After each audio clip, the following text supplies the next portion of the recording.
Before we begin our lesson for today, let us start our morning session with a prayer. Who wants to lead? Me, Ma'am. Okay, please. In the name of the Father, the Son, and the Holy Spirit. Amen. Good morning, class. Good morning, Ma'am. How are you today? We're fine. Did you spend your weekend together with your family or friends? Yes. Wow, that's good to know. Okay, before you go to sit down, I want you to pick some trash under your chair and sit properly, okay? Yes, Ma'am. Miss Secretary, who is absent? None. Wow, that's good to know. It seems like everybody is interested to learn new topics, huh? I see. Okay, who can still remember our previous lesson about? Me, Mommy. Yes, please. It's about verbal communication. Yes, that's right. Okay, what are the examples of verbal communication? The examples of verbal communication, Ma'am, is about public speaking, phone Yes. calling. Yes. Okay, that's right. Okay, now let us proceed to our classroom Jake's rules. Are you excited? Yes. Okay.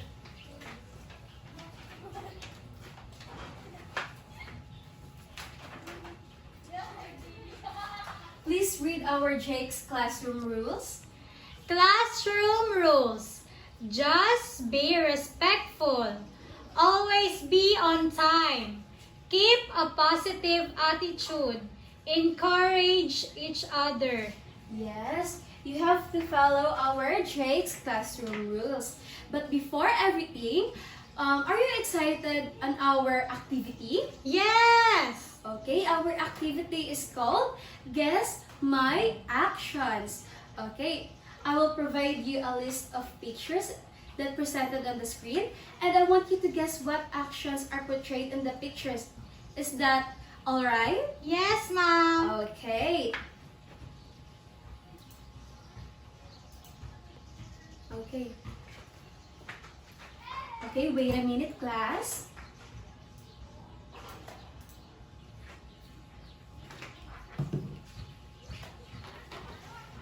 What is this picture? Shaking hands. Yes, it is shaking hands. Okay, in your own opinion, what is shaking hands? Mommy, Ma'am. Yes, please? Shaking hands, Ma'am, is about greetings. Yes, shaking hands is about a greetings or a sign of agreement. It is often seen as a formal gestures of connection. Okay, the next picture will be this. What about this? Mommy, Mom. Okay, please? That picture shows clapping. Yes, it shows clapping. Okay, what is clapping? For me, Mom, clapping is whenever I'm happy, I always clap. Yes, whenever you're happy, you always clap. Yes, Mom. Clapping is also a sign of approval or appreciation, which means it is a typically of response of achievements or performance. Now, the next picture will be this one. Okay. Ma'am, angry, shouting. Yes, she is shouting. Have you ever experienced that you are shouting? Yes. In what situation? When I'm angry. Yes, when you are angry. It refers to an expressing a strong emotions or messages through loud and forceful vocalization.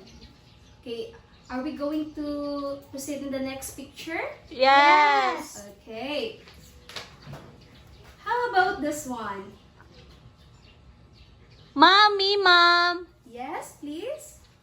That picture shows crying. Yes, this picture shows she's crying. What is crying in your own opinion? Mom crying for me whenever I'm sad. I always cry. Yes, whenever we are sad, we always Cry. cry. Crying also is an emotional response that expresses feelings such as, just like what she says, it is about sadness, frustration, pain, or even joy. Have you experienced crying when you are happy? Yes, Yes, ma'am. Yes, it is called as what? Tears of Joy. Yes. Okay, now, what did you observe in our activity? Mommy, ma'am. Yes, please. Ma'am, I observed in our activity, ma'am, is that we guess emotions and actions. Yes, that's right. Okay, based on your observation, what is the overall meaning of this activity? Ma'am, Yes, please. I observed, ma'am, you do that activity for us to know what our topic for today. Yes, since you already says what is the purpose of this, then what do you think will be the topic of our discussion? Mommy, ma'am. Okay, please. I think our topic for today, ma'am, is about non-verbal communication. Yes, it is about non-verbal communication. That's right. Because of that, we will give her a backbed clap. Okay, do you know what is backbed clap? No, ma'am. Okay, it goes like this. 1, 2, 3. 1, 2, 3. Pak na pak. Bet na bet. Okay, class, let us show what is backbed clap. Okay, 1, 2, 3, go. 1, 2, 3. 1, 2, 3. Pak na pak, bet na bet. Okay. Now, let us proceed to our objectives. Okay. Please read our objectives, class. At the end of the lesson, the student should be able to define what is nonverbal communication strategies, and B. Demonstrate the use of effective nonverbal communication strategies. Okay. Are you excited to our next activity? Yes! Okay. Now our activity is called Silent Movie. I will divide you into two groups. This will be the group 1 and this will be the group 2. Okay, I will give you a sheet of papers and you have to answer here in the paper, okay? Yes, ma'am. This will be the group 1 and the group 2.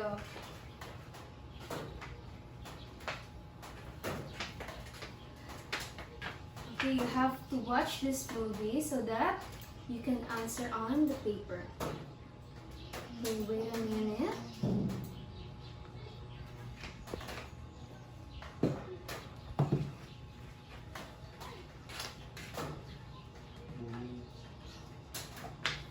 Okay, wait.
Since I already gave the papers, okay, this will be the question. What was the women's reaction when the young man took her cookies? Again, what was the women's reaction when the young man took her cookies? Number 2, how could the misunderstanding and snack attack have been avoided if the young man had paid more attention to the women's body language? Again, how could the misunderstanding and snack attack have been avoided if the young man had paid more attention to the women's body language? Next, what do you think the film teaches us about the importance of looking at situations from different perspectives? Again, what do you think the film teaches us about the importance of looking at situations from different perspectives? Okay, class, are you done? Yes. Okay, now I will go into get your papers. Thank you. Thank you.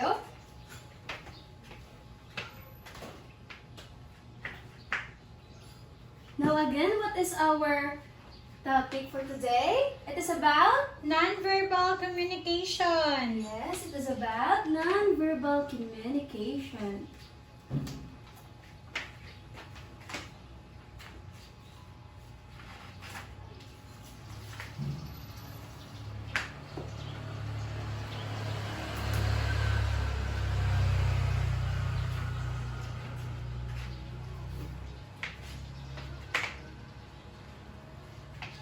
Okay, what is non-verbal communication for you? Mami, Miss Cassie, yes, what is non-verbal communication? it is about gestures, ma'am, or facial expression. But what is your opinion? What is the meaning? Not a strategies rather. Non-verbal communication, ma'am, is the way we message or express our thoughts through our body language. Yes, okay. Please read our non-verbal communication. Non-verbal communication. 1, 2, 3, go. Is the way we share messages or express without using words. It's how we use our body, face, and even the space around us to send signals. It includes everything we do that helps others understand us. It enhances our ability to communicate effectively, build stronger relationships, and understands others more clearly. Yes, non-verbal is the way we share messages or express without using words. We can express our non-verbal communication in the way of gestures. That's like just like what Cassie said earlier, that we can use our facial expression, gestures, and eye contact, and etc. Okay, question. Can we use our vocal if we are going to use the non-verbal communication? No, ma'am. Yes. And in what way we can use non-verbal communication? Through Gestures. Yes. Through gestures. Yes, right. But the first thing that we have to learn is about facial expressions. What do you think is facial expression? Anyone? Ma'am, Yes? ma'am, I think facial expression, it express our expression when we are angry, crying, like that. Yes, of course, you're right. Facial expression is... Please read. Facial expression. The human face is extremely impressive, able to convey countless emotions without saying the word, and unlike some forms of nonverbal communication, facial expressions are universal. Now, why is it considered the facial expressions are universal? Anyone? Ma'am, we don't Yes? have any idea. Oh, it's okay, Miss Cassie, right? Yes, it's alright, Miss Cassie. It is considered as a universal. It is because even if we use the non-verbal or verbal communication, it is our facial expressions who gives meaning in our emotions, actions, and our words. Is that clear? Yes, ma'am. Yes. Now let us proceed to what do you think will be the next strategies that we have to learn? I think, ma'am, gestures. Yes, it is about gestures. Now, what do you think is gestures? I think, ma'am, gestures is we need to use our body, hands, arms, and etc. Yes, it is our hands, body, or arms. In short, it is our Body movement. body movements and body languages. Okay, please? Gestures. It is the movements of hands, arms, or head that convey meaning. They can be used to emphasize a point, express agreement, or even replace words entirely. Okay, if I am going to give you like this, what do you think will be the sign or the meaning of this? Good? Good. Another? Agree. Agree. Agree, ma'am. Yes, agree. It is about it is like I am agreeing or approving to someone's what? Opinion. Yes, right. If I am going to act like this, what do you think will be the meaning of this? Calm? Yes, come. Another? I think, ma'am, come here with me. Yes, it is also come here with me. Now, what do you think will be the next strategies? Mommy, ma'am. Yes? Ma'am, I think it's eye contact. Yes, it is eye contact. What do you think is eye contact? Anyone? Eye contact is? Ma'am, for me, ma'am, it is when you are talking to someone, ma'am, you need eye contact. Yes. When you are talking to someone, eye contact is very important. Wait. Please give me a minute.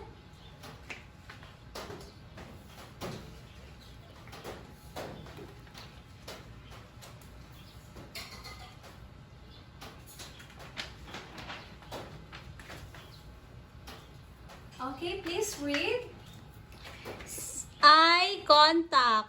Since the visual sense is dominant for most people, eye contact is an especially important type of nonverbal communication. Eye contact is also important in maintaining the conversation and showing person's interest, attraction, and response. Just like what she says earlier, when you're talking to someone, eye contact is very important because it shows how you are very interested or you are showing interest in your conversation. Now, since we already tackled about this nonverbal communication strategies, again, for you, what is nonverbal communication? Ma'am, nonverbal communication, ma'am, is the way we share messages through our gestures, facial expressions, ma'am. Yes, that's right. Next, how can you use nonverbal communication to build trust with others? Ma'am, Yes, ma'am. please. Ma'am, I think it builds interest or trust to each other, ma'am, because it's showing our affection, ma'am, or interest. Yes, that's right. We can build trust with others by showing our interest, affections, or response. It is like you are giving trust to your other Groups. yes groups. Okay. Now, are you excited to the next activity? Yes, ma'am. Okay, our activity is called 1, 2, 3 action. Okay, we are going to have a role play. Okay, I will divide you into 3 groups again. This will be the group 1 and the group 2. Okay, each of the group will be given a task or scenario. And where the nonverbal communication is applied. Okay, here. Again, this will be yours.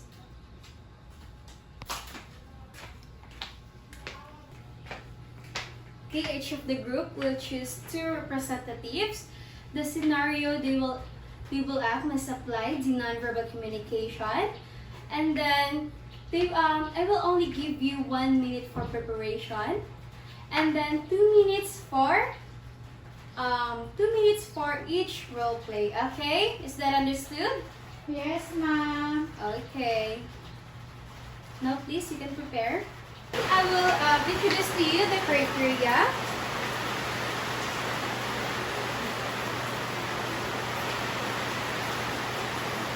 This will be the first area.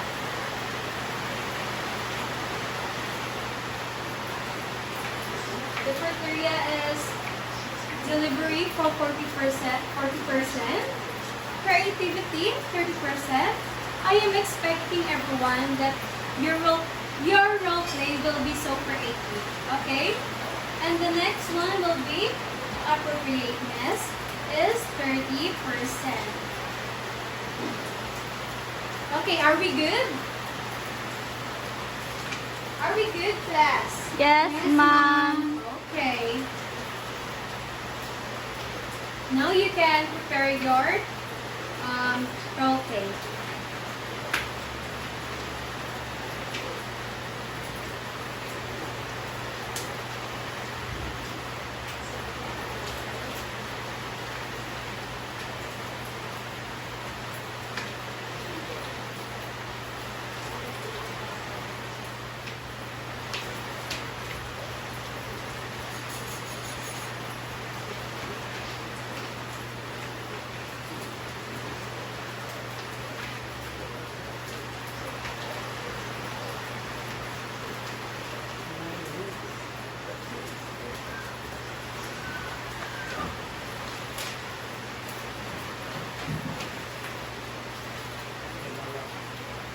Are you done preparing, class?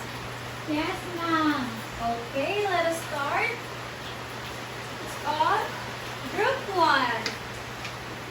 Okay, please come here in front.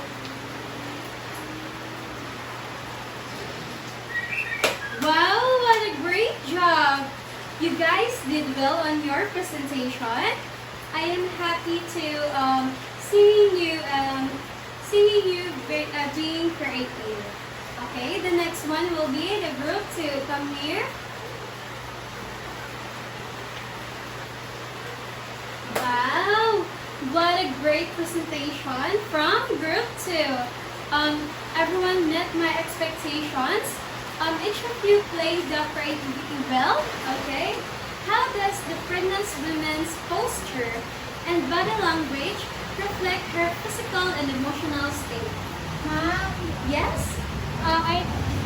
ma'am, ang posture sa pregnant woman, ma'am, kay naghigda siya. Tapos, ma'am, ang nagka-effect yung body language mo sa iyang emotional state kay tungod pag unsa man kay bation sa imong lawas mo koy bation sa imong facial expression. Yes, that's right. You answer it well. Now, the second one, what possible expressions did the heartbroken person apply? What possible expressions did the heartbroken person apply? Ma'am, Please. the possible expressions of a heartbroken mom is crying. But at the same time, she or he is happy. It's because meron po palang tao na nag-comfort po sa kanya. Yes, you are correct. The possible expression that the heartbroken person applied is she is or he is in pain. But as well, she is or he is happy because there is someone still give her a Comfort. yes, a comfort. As a student, why is it important to understand the use of non-verbal communication? Yes? I think, ma'am, it is important to understand the use of nonverbal communication, ma'am. Just like what you said earlier, that if we cannot express our feelings through words, we can use our body language through gestures. Yes, you are correct, Miss Juliana. Okay. Why is it important to use strategies to have an effective nonverbal communication? Excuse me. Yes, another hand. Yes. Okay, so now will we adjust the chain? I think, ma'am, it is important to use strategies to have effective nonverbal communication. Just like what I've said earlier, ma'am, that if we cannot express our emotion, ma'am, we can again use the nonverbal communication. Yes, that's right. Okay, the next one. How can nonverbal communication help during difficult or emotional conversations?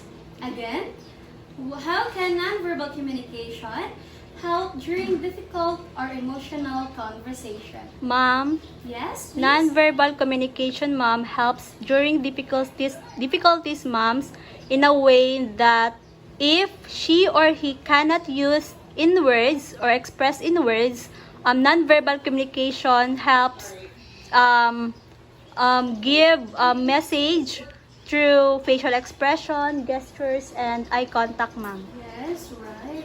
In a way of if someone is having misunderstood, we we can reconnect in a way of shaking hands, by hugging each other.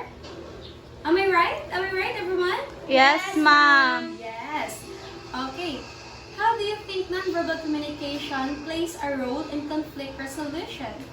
Anyone? Ma'am? Yes, please, Miss. I think, ma'am, nonverbal communication plays a role when in terms of conflict resolution, ma'am, because when, for example, when you are arguing to someone and then you can simply hug them or raise your hands like thumbs up for okay. Okay, you're right, Miss. Okay, you're right, Miss. Miss Erica. Now, did we get all the learnings? Yes, ma'am. Okay. Have we enjoyed our discussion? Yes, ma'am. Are you going to apply those topics that we are tackled? Yes, ma'am. Okay. Before everything, class, I appreciate I appreciate you for giving time in our adventure. Hope you will apply this topic in a future lesson. Goodbye, class, and see you again tomorrow. Goodbye and thank you, ma'am. Okay, goodbye.